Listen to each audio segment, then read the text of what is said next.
We're taking an average of Morning, how you doing? all that. Good, how are you? I've got the app.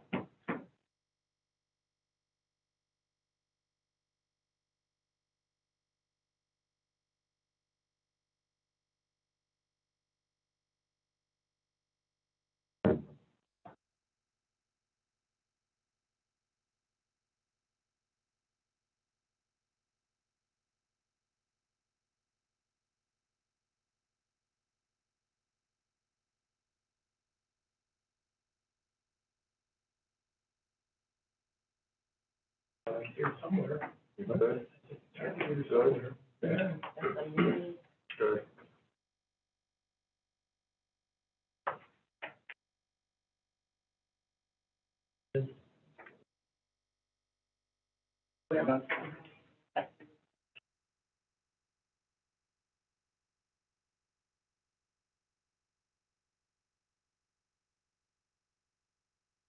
It is 9 o'clock. I'll call the Land Use and Information Committee meeting for March 1st to order. Notice has been posted in accordance with Wisconsin Statute 19.84 Open Meeting Law. This time, I'll entertain any public comments. I do have a list here. I'll just start down the list. First on the list is Jerry Krause.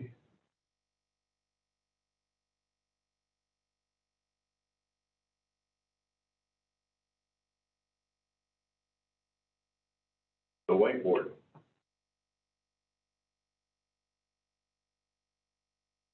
Good morning. My name is Jerry Krause, 6720 Hayden Lake Road, about a mile and a half east of this subdivision corridor, which I'll talk about today. I sent all of you materials together with a copy of this earlier yesterday, and hope that you've had a chance to look at it. I'm happy to answer questions. A proximity rule, which would be a separation of 1 to 2 miles between existing campgrounds and any new RRC zone, together with a density and hard cap, which is being recommended by the work group, is key to effectively manage future subdivision growth of RVs in the county. To demonstrate the importance of the rule, this poster board depicts along Highway 35 a 10 square mile corridor, which is already densely packed with around 700 sites. This corridor is not alone. Without a proximity rule, other shoreland districts with high concentrations of existing RV subdivisions run the risk of further saturation. Clam Lake, Webb Lake, and McKenzie-Benoit Lake areas. These RV sites right here represent 7 times the number of households that are in Danbury today and double that which is found in Webster. On less than 2% of the non-public lands in this county, this corridor contains 40% of its RV sites. Without a proximity rule, this corridor runs a very real risk of even greater density with new RV subdivisions, and even the existing ones with a 150 cap maximum could result in more than 1,000 sites in this small corridor. Requiring town approval for rezoning could mitigate the potential for greater density, but this strategy hinges on but 2 votes at a town board meeting. Also, the Shoreland District, a town's authority, is advisory only. Any number of new subdivisions could be placed within this corridor in that district. 5 of the existing ones are in the Shoreland District. There's good reason for concern here because notwithstanding the extremely strong opposition by the public, this committee very recently approved expansion of existing facilities in shoreland districts, Hammonds on Gull Lake and Rosenthal's on Webb Lake. Thus, past experience suggests that areas with high density RV subdivisions are destined to be inundated with yet more. The work group recommendations on density and maximum caps without proximity rule will not stem this tide. You have, I think, an opportunity, a once in a generation opportunity to address this very pressing land use issue. At 150 RV sites, every new subdivision would dwarf the number of households in Danbury and would be half the size of Webster. I would urge you to not rush your deliberative process. Thank you. Good. Next, Joy Dressel. You on the phone? Oh. Morning, gentlemen. My name is Joy Dressel, and I'm a resident of Burnett County. I would like to say thank you to Chairman Beckford and the committee. I and other volunteers of Preserve Burnett County would like to take a moment and read into the record for today's meeting a letter that you all received electronically over the weekend. Since 2018, thousands of Burnett County residents and taxpayers have objected strenuously to proposals for massive RV subdivisions from so-called campground operators. This broad public opposition dates back to Camp Croy's proposed RV expansion in the town of Scott, which the committee reviewed as a conditional use permit, 1817. Preserve Burnett County was born out of this public outcry. We did not create it. Preserve Burnett County formed in late 2020 after residents of multiple towns, Danbury, Oakland, Sand Lake, Scott, Swiss, Wood River, etc., found themselves fighting the same high-density RV subdivision battle over and over again. Our mission is to preserve Burnett County as a great place to live, work, raise a family, and retire. We oppose large, high-density RV subdivisions in rural areas. These gigantic projects fundamentally contradict the Burnett County 2030 Comprehensive Plan, which prioritizes housing, which maintains the attractiveness and rural character of the county. To be clear, developers are not proposing small rustic rural retreats where families bring up a pop-up trailer to quietly reconnect with nature, roast marshmallows, and tell campfire stories for a weekend or even a week or two. Instead, we have seen a 60% growth in large, high-density RV subdivisions with skirted park models, large sheds, decks, patios, and porches that rival most cabins and many Burnett County homes. These seasonal dwellings have bedrooms, showers, washers, and dryers, all the amenities of modern houses, with zero accountability of property taxes to pay for essential county services such as fire, police, rescue, refuge, and road maintenance. Like others who call Burnett County home, many of these seasonal residents are fine folks who cherish the outdoors and are respectful of the rights of others. However, others now come to Burnett County to do what they never would do at home: trespass on neighboring properties, illegally shoot off fireworks, which start forest fires on posted private property, wander off drunk into the woods, triggering an intense county search and rescue effort only to show up the next day at the casino. These seasonal RV residents require the same police, fire, EMS, and road services as any other full-time or seasonal resident. Large RV subdivisions immediately add hundreds and hundreds of new service users to our area and contribute zero new property tax revenue or comparable user fees to share the cost of essential emergency services. Next, Steve Pearson.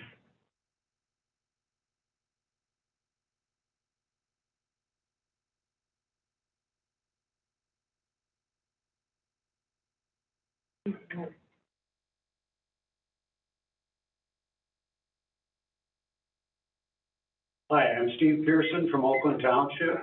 I want to thank you, first of all. I know what a grind this whole thing has been for you, and it's been ongoing for quite some time now. But I do want to circle back sort of to the beginning of where this whole struggle began, because I think it's based on unfairness, and it's based on two kinds of unfairness. That's always been the case.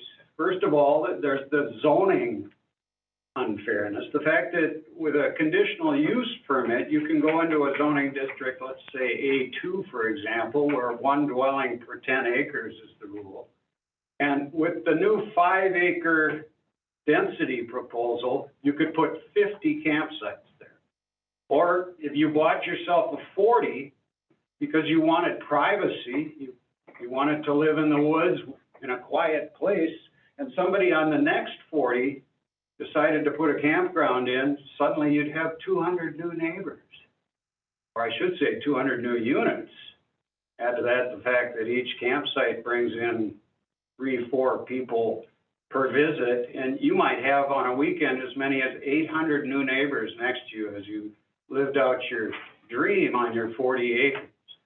So that's one kind of unfairness. The other kind of unfairness that I think has always been at issue here is the fact that these folks pay no property tax.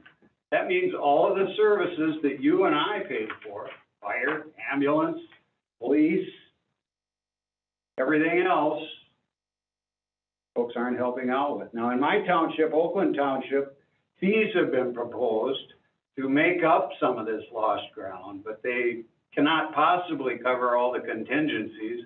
And that's the second kind of unfairness that this whole thing represents. So I ask you to keep those things in mind, and just remember where we started with this way back when these contentious meetings about conditional use permits for so-called campgrounds, which I would call RV subdivisions in reality, began. Now, I know that the density limit is being decreased to 5 in your current recommendations. 20 is the limit at the state level, so superficially, that sounds like a good thing, and I applaud you for lowering the density. But again, consider the fact that on a 40-acre parcel, that means 200 units. So is 5 an appropriate number? I just ask you to think hard about that. I also know that you're going to be proposing a cap of 150 sites. That's far above the number of sites in the average campground. It also means that on that 40-acre parcel, 150 sites, you're going to have on any given weekend 500 neighbors there if you happen to own the adjoining 40 that you bought for privacy. So again, thank you so much for your time. Please take your time in coming up with your final recommendation. Thank you, Steve. Next, Patrick Hansen. Patrick, are you on the phone? Yes, can you hear me? Yes, go ahead. Okay, thank you, Mr. Chairman and members of the committee. Thank you for your time today and your service, as always. Patrick Hansen, 11465 North Shore Drive in the town of Wood River. I want to pick up where Joy left off in reading the letter into the record for today, and also reinforce some of what Steve Pearson was saying about the strain on our communities. So picking up with the letter, due partly to this strain on our communities, the residents and property owners of Burnett County have seen big increases in our county property taxes over the past 7 years, with county property owners experiencing up to 25% increases in their county levy this past year alone. Now, I know some of that is related to a new building that the county is building, a public safety building and facility. But why should the current property owners alone pay for that? Why wouldn't seasonal RV residents contribute meaningfully to that as well? If seasonal RV subdivisions are such a great economic engine of growth for Burnett County, we would expect to see our taxes remain flat or even decrease. This is not what's happening.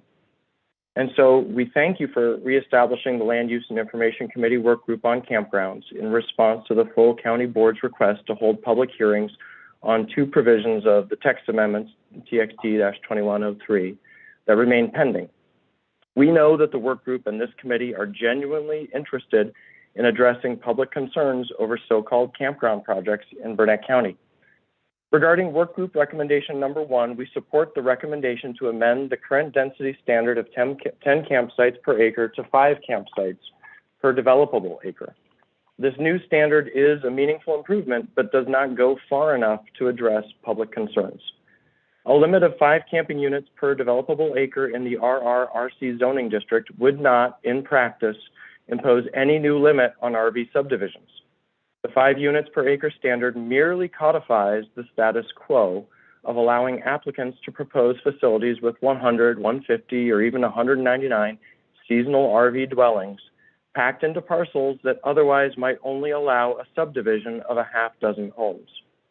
Although 5 camping units per developable acre is an improvement, a density formula without a reasonable cap on the number of RV dwellings will virtually guarantee long and contentious land use meetings before the Land Use and Information Committee.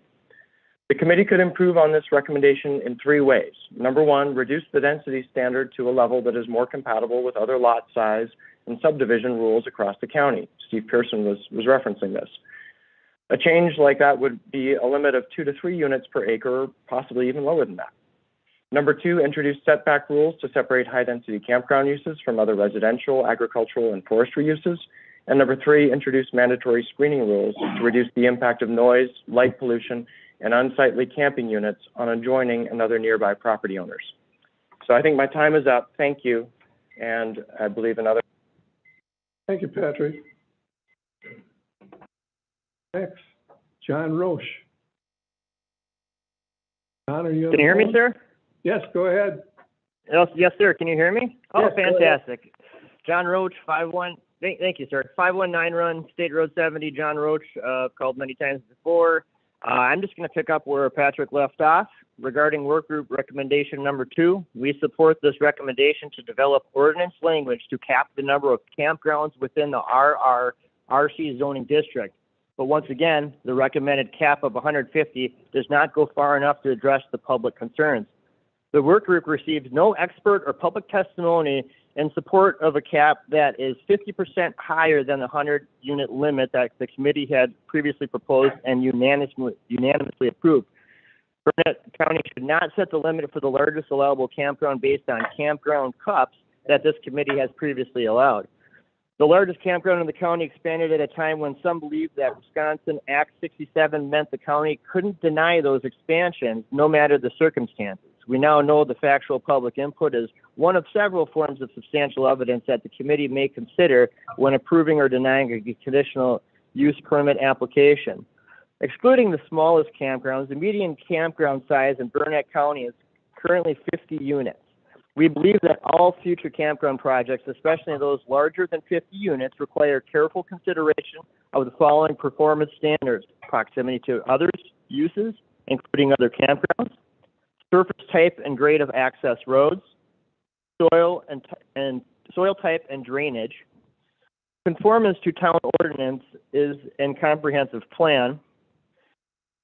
Some towns are amending their comprehensive plan in response to widespread concern from county residents and property owners to include performance standards to protect the rural character of our area from RV subdivisions. County proximity rule requiring 1 to 2 mile separation between campgrounds as well as other related performance standards could avoid a piecemeal town-by-town approach. I'm going to leave the next portion for my colleague in the team, but I just want to zero in real quick on the 50% cap.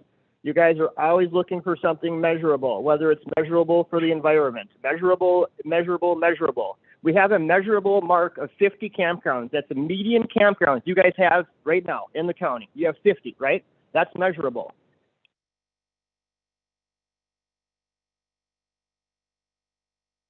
Thank you, John. Next, Karen Prus. The 50, we've had lawyers stop this because of a duration of time for the public notice, but the lawyer. I'm done. Yeah, you were done, John. He dropped off there for a while. Yeah, having signal problems. Move on. Pardon me? Next one. Karen Prus. Good morning. Good Hi, morning. good Go morning. ahead. This is Corinne Preuss, 30717 Tabor Lake Drive. Good morning, and thank you for your service and all your really hard work. I'm going to finish up this letter. Until the county enacts meaningful uniform performance standards to increase these issues by ordinance, we respectfully request that this committee set a cap of no more than 100 camping units per facility.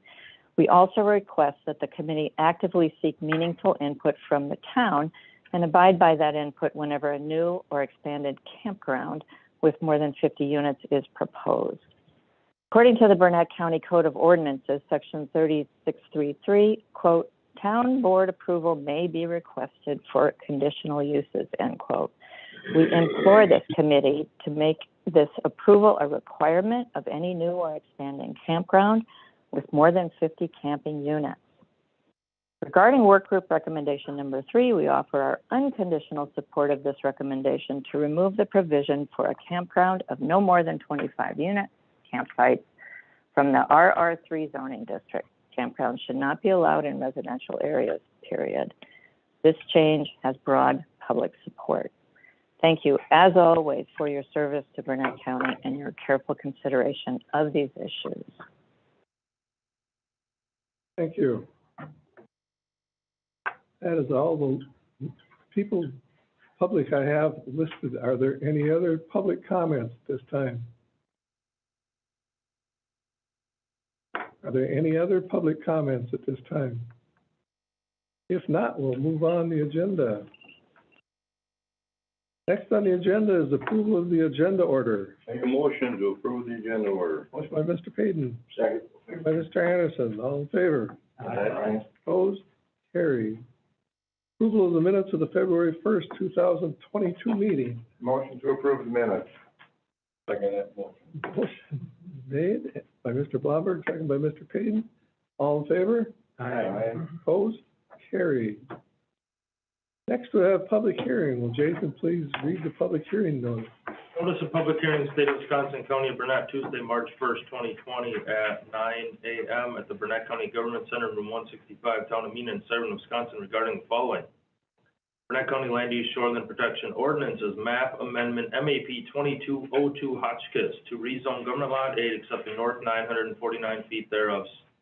Said parcel being approximately 10 acres, located in Section 4, Town 38 North, Range 14 West, Town of Dewey, from A exclusive ag to A2 agricultural residential zoning district. Zoning change requested by Michael Hotchkiss. Details of the proposed revisions are available at the Burnett County Land Services Department, Burnett County Clerk's Office, and on the Burnett County website. Thank you, Jason. Into the public hearing, A, rezone request map 22-02 Hotchkiss, rezone from exclusive ag A to A2. Mr. Hotchkiss, is he present? Could you please explain the request? Come up to the mic. Sure. I guess first and foremost, the property's been in my family for generations, and I have opportunity to buy some of it. My niece currently owns it. So I would like to buy the 10 acres to actually keep the family for hunting and recreation. I might have a dream someday, maybe if approved, to build a mini storage in the small field that's there. Part of it. Mostly, like I said, it's 20 family, and I've offered to buy the 10 acres. I believe that's a zoning, they can only sell 30 acres, but.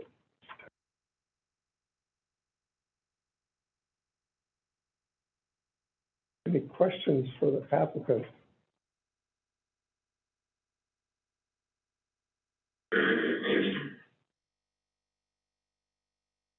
Just maybe make an observation that this is a parcel that is non-conforming in the A district. Anyway, it's smaller than would be conforming parcel. It's appropriate, just on that basis too, to consider A2. I had a question with Jason this morning on your hand-drawn map. What all the X's for? Is that your tree stands? I think it was just showing property lines, but Okay. there could be tree stands there, but. Any other questions for the applicant? Now I'll open the public hearing. Are there any public comments anyone wish to make? Are there any public comments? If not, I'll close the public hearing at this time. The request is to change from exclusive ag A to A2. Is there anyone wish to make a motion? I'll make that motion.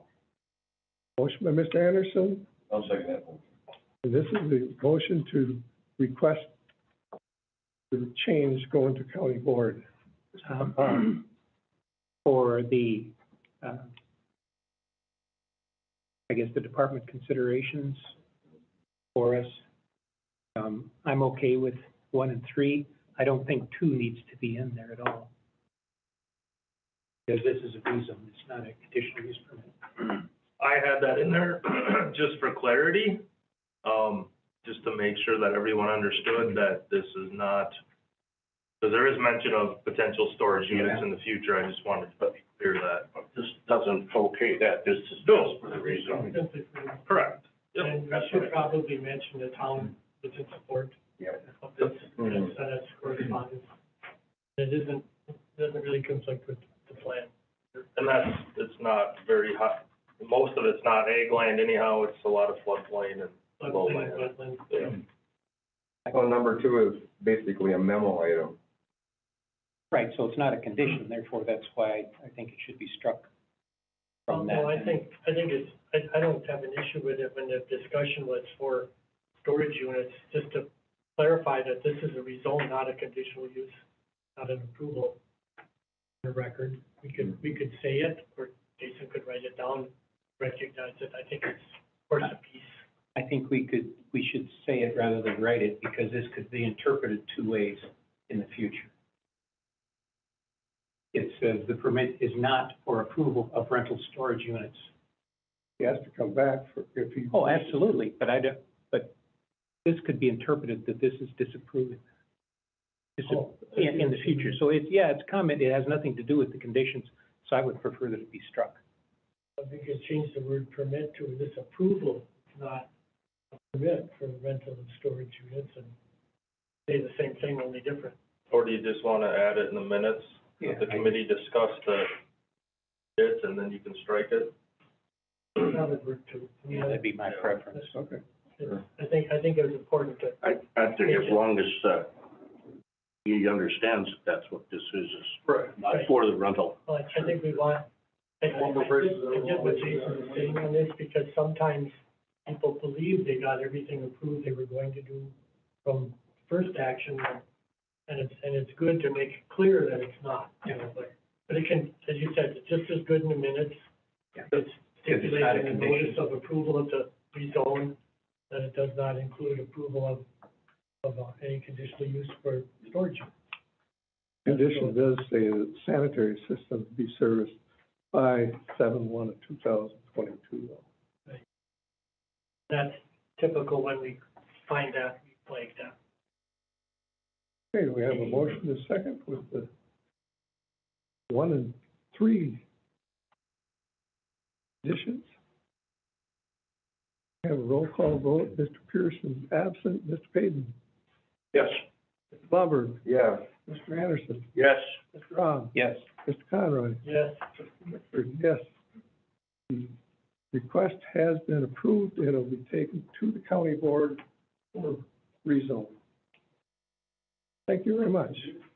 So it'll go to county board in a couple of weeks. You don't have to be at the county board meeting. And then after that decision is made, assuming it will be approved, we'll send you a letter. Appreciate it. Thank you. Next on the agenda, campground work group report review and discussion. Conroy. Well, thank you.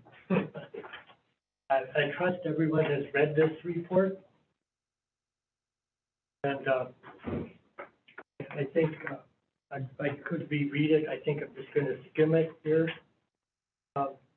After our previous amendment package to create the amendments as we did and create the RRRC district, we removed the provision that we put in at our public hearing for a cap of 100 to remove the RR3 district, because that was removed in an abundance of caution because of the concern that we did not publish those as part of the changes, and it was reasonable to not have the whole thing challenged in court.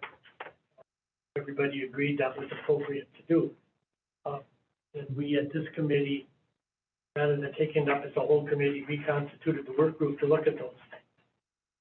So we went back and expanded it a little bit beyond the direct mandate to look strictly at a cap and strictly at RR3. And we looked at then factors that we thought influenced the number of campsites within a campground. The density per developable acre was never really addressed in our initial study. Did not change that, but we heard testimony that it was not, no one was really developing to that standard density. Again, that Jason did some analysis. We had some testimony by the campground operators, people who chose to come in. Deduced out of that, that 5 was plenty. We weren't really exceeding that. We talked about septic systems because part of the discussion came out of the fact that campgrounds are sized smaller than they once were as of 2000. And at the gallons per day of 45 for large RV type and park model units may be under that. And was there a ceiling created by the need to do additional treatment of wastewater? We put that on the record to discuss it. It is not within the jurisdiction of Burnett County to amend that code. That's a state level issue. But we still looked at it. There was some discussion. The county may be able to target high volume wastewater facilities, but not specific to campgrounds. It would have to be all of them. And again, that's not within our authority. That's a statewide uniform plumbing code, SPS 383. But we did have a presentation on it, discussed it to bring it some awareness of the issue. Our cap, we looked at more thoroughly. I would take issue with the fact we didn't analyze it. Jason did some analysis and looked at what our numbers are, keeping in mind that we always recognize we have some larger campgrounds that we are trying to not make non-conforming if they would rather not be non-conforming. And the concern would be, you have to understand that if you're non-conforming, the original intent of non-conforming uses was that they extinguish over time. Case law in Wisconsin hasn't done that. You see non-conforming setback structures allowed to be maintained. Non-conforming uses tend to prevail and even expand sometimes. So, but the point is that it can be viewed as a bit of a stigma that you're a non-conforming use. So part of our initial discussion on our original recommendations to create the RRC district was that existing campgrounds that opted to rezone to that would be considered if they were in compliance in other ways. We didn't guarantee everybody would get that, but that we would certainly consider it. And that was where the number of 150 came from. The biggest campground in Burnett County right now is 159 bumps. It has no real ability to expand anywhere else anyway. We did not pick 159 just to pick bumps. So we recommended discussion of 150. That we have a number of campgrounds a bit under that. They could expand to that. That would be the cap. If we made it 100, there would be an argument they couldn't expand beyond where they are now, and they would be non-conforming as to density and size. So that was why we recommended that number as our conclusion on the cap.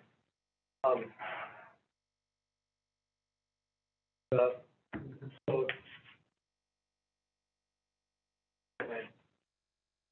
I had to cooperate here.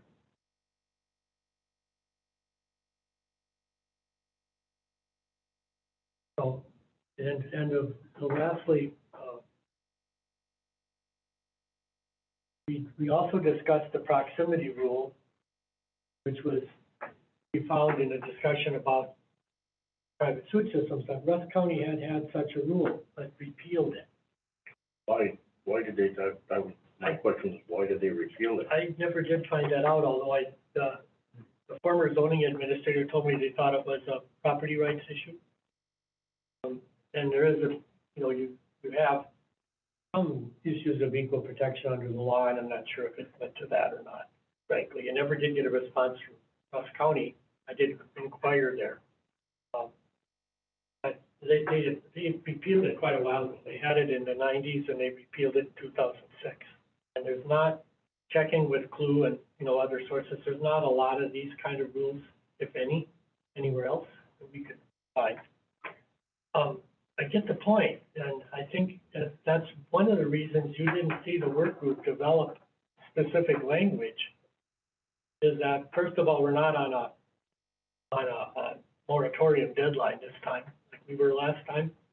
But we also, this is when we direct Jason to develop language on the cap, we may want to incorporate some sort of policy statement in that we would consider a development of a campground adjacent to an existing campground to violate the intent of the code, or something like that. I'm not sure if that's how we would do that, but I think we've, in our discussion about proximity rules, considered, okay, we may have two sites that are suitable for an expansion or even a new campground that are supported by the town, whatever, but are a quarter mile too close to each other to do. But, you know, that may or may not be viewed as a good idea to have a hard setback distance, but we were unable to come up with how to manage that other than developing ordinance language that would define a hard cap of 150, would allow some expansion of existing campgrounds, but many of them are a little over 100, close to 100 now. They may or may not choose to expand. They would have, the thing that we came to our final conclusion on sticking to the recommendations we did was that the rezoning effect we have now establishes a public process to change for a new campground. There won't be any new campgrounds up to 150 units built in Burnett County without a rezone. They are going to have to go through the towns and adjoining property owners and land use committee and county board to achieve that. Could different future committees and county boards be more generous than we've been? Maybe. That's about beyond our control.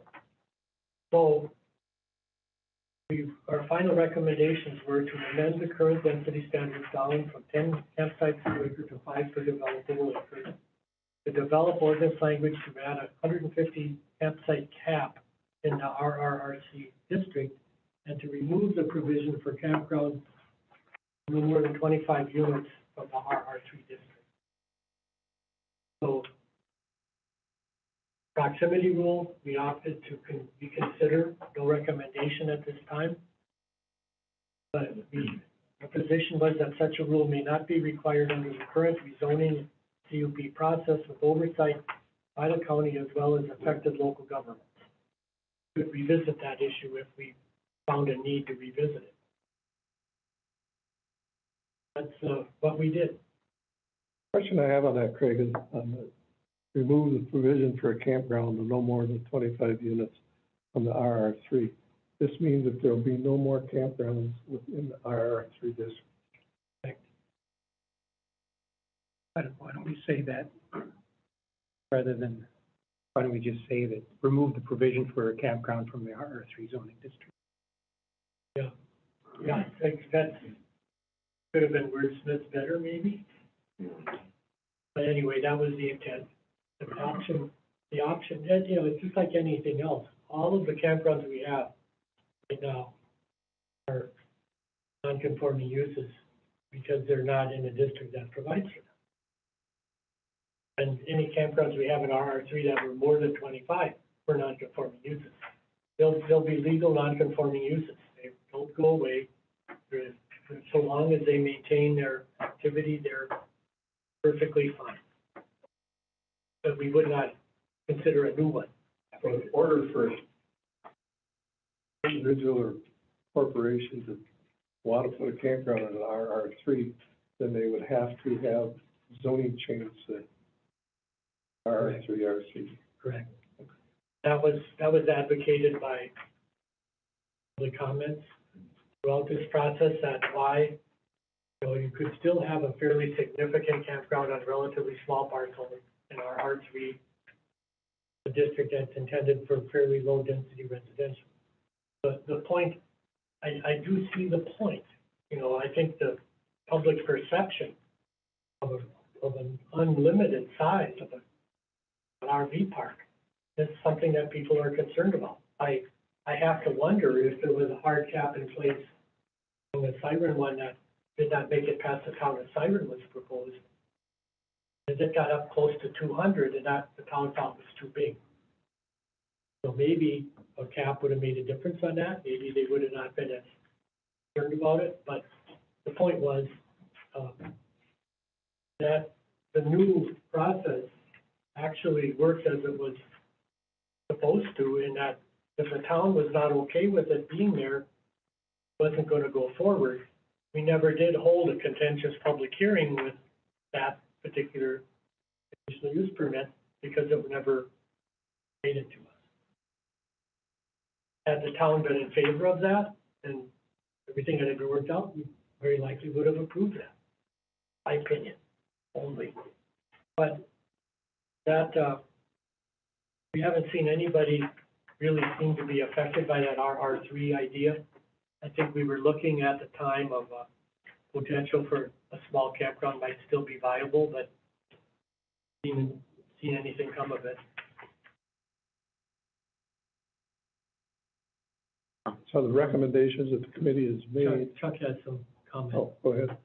So the bottom line then is that going forward, the only district that would allow campgrounds is RRRC. Not necessarily. Remember, we provided some small transient type camping still in forestry and A2 when it's in conjunction with another activity already in A2. And we only removed it from RR3 because of the residential element being a controlling factor there. Any other comments? Robert? I like the idea of a proximity rule. If there are legal concerns, could that be addressed by corporate counsel? Well, I think, bear in mind, this is just the work group's recommendation of what to pursue, okay? We did everything by consensus. We didn't hold public hearings. We didn't vote. We all agreed we needed to look harder at these things, but we dropped the proximity rule for now, as a recommendation. That doesn't mean it can't be resurrected at the public hearing process. If people testify that we need a proximity rule and there's consensus at the of the whole committee to pursue that, because we don't have, keeping in mind, the last time we did this, we needed to bring a package to county board to satisfy our moratorium. So we kind of had a one shot at it. I would expect that if we take, committee accepts the recommendations to go forward and we take it to public hearing, we'll hear more about proximity rules and maybe views from both sides. That's what a public hearing has to address. We can't be working just in the vacuum of the handful of us who've got to this point, right? So we take this to public hearing, your testimony that this is why we need a proximity rule. We can say, okay, we'll develop one and bring that back next time and continue with the public hearing process. And that would be the safe way to do it, because if we suddenly bring one out without having published our proposed amendment, we're gonna have the same issue we had last time. Does the committee have to come to a consensus before we, on proximity before we go to public hearing? No. If the committee wanted to add it, I believe the committee could do that. I think, again, speaking for myself, but I think for Chuck and Jim as well, we were concerned about unintended consequences of a proximity rule and really didn't have the wherewithal to make that call on our own, I think. But, the whole point of this is not to prohibit campgrounds, but to regulate them in the context of what is in the best interest of Brennan County, I think. So, if we propose things that were going to be viewed as a bridge too far and we're, opposed on, or injunctions filed against us or whatever, we've had enough of that to be cautious about how we go forward with this, I think. So that's why, in my view, the work group didn't want to pursue it on its own. Take it to the committee, let the committee decide. How we decide that is, we could decide that we wanted to pursue it today and float it for a public hearing, or we could decide to wait for a public hearing and see what the people said about it. Either one would work. right now, if a campground would want to come in, it would have to go through the local township anyway. And if the local town board, or the township said, hey, you know, that's too close to one that's already there, they could make that township could make that decision on their own rather than making us a blanket one for the whole county. You know, the township would be the one that would control whether that zoning change is gonna happen. Yeah. I don't think there's too much likelihood of too much shoreland areas that exempt the township from being under the development pressure. We already saw that experience in Sand Lake where we would have had jurisdiction in shoreland areas and those areas were avoided. You have jurisdiction with the town. Town has the hammer, if you wanna call it that. Use a curling analogy. If they don't like that proposed rezoning, it's inconsistent with their plan. They know. All of those things. Remember, the comprehensive plan CUP does not need to be consistent, to quote the statute, with the comprehensive plan, part of Act 67. But a land use change, a zoning change does. So conflict with the comprehensive plan, both by, even if a town was for it and we found it to be in conflict with the plan, we might deny it. If we and the town both agreed to it, but the public found it to be in conflict, it could still be contentious and challenged. Those things are still out there. So the question is, how far do we want to go? Try to regulate something that we may or may not find necessary. If we saw intentional circumvention, I think we could look at it then, but maybe, you know, if the genie would get out of the bottle. So I can argue this either way. I can take either position and debate this, but. Question. At what point does the ordinance get drafted? Is that before or after the public hearing? I think we need, Jason, jump in. Before, I would come up with the language. We have to propose language. That doesn't mean that language can't be revised and then taken out again for another kick at the cat. That would be the way to do it. I think the potential effect is enough to make this need to be carefully drafted. That's why you and I, and Jim didn't write it this time. Would you like to make a motion? Sure. I move that we accept these three recommendations we put into ordinance and moved up to public hearing and county board. Third one though, Chuck, is that to remove this provision or? So you would have, your three recommendations would be amend the current density standard to be 5 campsites per developable acre. We would add a cap of 150 campsites within the RRRC district. And we would remove campgrounds from the RR3 district. Those would be your three recommendations. I'll second that. Motion and a second. Any discussion? If not, I'll roll call vote. Mr. Pearson is absent. Mr. Payton? Yes. Mr. Blumberg? Yes. Mr. Anderson? Yes. Mr. Rob? Yes. Mr. Conroy? Yes. Mr. Bickford, yes. The proposed amendments have been approved. So we'll have a I'll draft the ordinance revisions, and then we'll have a public hearing next month. So that'll be a public hearing agenda item on those three changes. And would encourage the folks who are here speaking about it is participate in that, make suggestions. We'll see what, we got to take it on the road first before we decide what we're going to do. So. Okay. Move on to number 8. Land Services, Zoning and Property Information Division reports. So there's some miscellaneous items in there. You'll see giving some money back to the general fund. Staff reports are in there. You'll see the number of documents and various things from the real property lister in her report.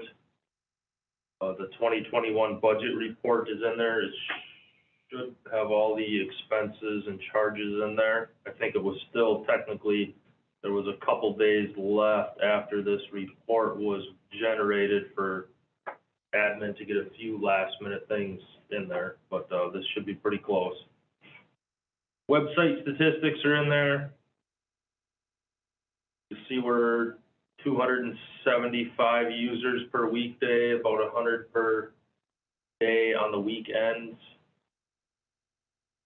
And then staff reports for the zoning is in there as well. About it. It's starting to get busy though, I will say already. Lots more calls than we normally have in a February, so. What does it mean to retire a parcel? So if, like, let's say I owned a 40-acre parcel, and I split it into two 20s, that 40 is retired, because it no longer exists, and now there's two 20s in the tax.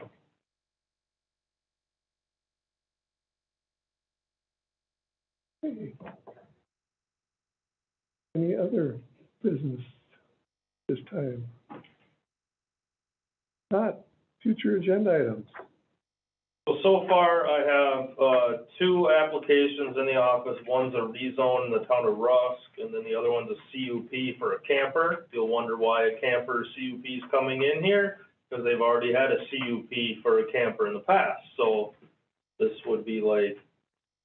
They want to extend it, is what it is? Yeah, they've already had 3 years, they want another 3 years. And then we'll have campground ordinance amendments as a public hearing. The deadline for submittal isn't until Friday, so I don't know if I'll have any more applications come in yet, but for sure you'll have 3 public hearing items. We'll fall a few days later in the month next time. Yes. Gives us a little longer month. Yep. Any other agenda items? Do we, Craig, I guess I could ask you in front of everybody, ag ordinance changes, I don't think those are ready for next month yet? No, Okay, but it's good you said that, because I would have forgotten to say this until later, which is Larry Apache is potentially gonna be on the phone with us at the Natural Resources Committee this coming Thursday. Supposedly working on it, got it about ready, but he was trying to get on. Week from Thursday. Yeah, a week from this Thursday, sorry. But I responded to that, he wanted to know the date and time of the meeting, so to see if he could be available. He hasn't told me if he's gonna be available yet or not, but he's gonna have some stuff ready. We won't be ready for it. It'll be both the zoning things and the siting ordinance and operations ordinance things. And of course, Chuck and Norm and I are all on that committee, but if anybody else, if I find it's on there, I'll make sure everybody knows. Sit in on it for at least what he wants to talk about. Would be a good way to get up to date on that. I don't know, he didn't send me any products yet, just that he's gonna be ready to talk about it, it sounds like. That would be good. I just found that out like Saturday. So, but then his auto reply said he'd be away out of the office all this week. So I don't know when I'll hear from him for sure. There's no other future agenda items. There is a motion to adjourn. Move. Motion by Mr. Anderson. Second motion. Second by Mr. Hayden. All in favor? Aye. Meeting for March 1st has been adjourned. My chair didn't even get one. My chair didn't even get one. All of the, right there on 53 minutes, that's gotta be a record. Oh, January. everything shut down. Yeah. Oh, that was great. You've been here before. Thank you, gentlemen. Yeah. And let's see, next month's meeting. The, Thank you. Thanks for coming. Jason. Oh, thank you. Yes. I was at my Daniel town meeting, and they said